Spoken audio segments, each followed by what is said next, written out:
First of all alpha picture ಚೆನ್ನಾಗಿದೆ, ನಿಜವಾಗ್ಲೂ ಚೆನ್ನಾಗಿದೆ, ನನಗೆ ಇಷ್ಟ ಆಯಿತು. That's a good news. ಇದರಲ್ಲಿ ಒಂದು ಖುಷಿ ಪಡೋ ವಿಚಾರ ಏನು ಅಂದರೆ, ಇಂಡಸ್ಟ್ರಿಲಿ ಒಳ್ಳೊಳ್ಳೆ ಸಿನಿಮಾಗಳು ಬಂದಾಗ ಅದನ್ನು ನಾವು ಕಾಪಾಡ್ಕೋಬೇಕು, ಅದನ್ನು ಇನ್ನೊಂದು 10 ಜನಕ್ಕೆ ಹೇಳಬೇಕು ಚೆನ್ನಾಗಿದೆ ಅಂತ. ನಾನು ನೋಡಿರೋ ರೀಸೆಂಟ್ ಫಿಲಮ್ಸಲ್ಲಿ ನನಗೆ ಇವತ್ತು ಆಲ್ಫಾ ನಂಗೆ ಭಾಳ ಇಷ್ಟವಾಯಿತು. ಹೇಮಂತ್ ಆ್ಯಸ್ ಅ ಹೀರೋ ಭಾಳ ಚೆನ್ನಾಗಿ ಮಾಡಿದ್ದಾರೆ. ಕಾರ್ತಿಕ್ ಅವರಾಗಿರಲಿ ಆ್ಯಸ್ ಅ ಫೆಲೋ ಆರ್ಟಿಸ್ಟ್, ನಮ್ಮ ಹೀರೋಯಿನ್ ಮೇಡಮ್ಸ್ ಆಗಿರಲಿ, ಡೈರೆಕ್ಟರ್ ಸರ್ದಂತೂ ಎಕ್ಸ್ಟ್ರಾರ್ಡಿನರಿ ವರ್ಕು. ನಿಜವಾಗ್ಲೂ ತುಂಬ ಚೆನ್ನಾಗಿ ಯೂಸ್ ಮಾಡ್ಕೊಂಡಿದ್ದಾರೆ ನ್ಯೂ ಕಮರ್ಸ್ನ ಹೇಗೆ ಪ್ರೆಸೆಂಟ್ ಮಾಡಬೇಕು ಅನ್ನೋ ವಿಚಾರದಲ್ಲಿ. ಐ ಥಿಂಕ್ ಈಗ ಪ್ರೇಕ್ಷಕರು ನೀವು ಸ್ವಲ್ಪ ಕರುಣೆ ತೋರಿಸ್ಬೇಕು. ಎಲ್ಲರೂ ಬಂದು ಈ ಪಿಕ್ಚರ್ನ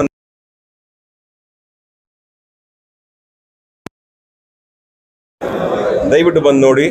ಇವತ್ತು 2ನೇ ಪಿಕ್ಚರ್ ನಾನು ತುಂಬ ಇಷ್ಟಪಟ್ಟು ನೋಡಿದ್ದು. ಮೊದಲನೇ ಪಿಕ್ಚರು ನಮ್ಮ ಅಣ್ಣನ picture, second part case to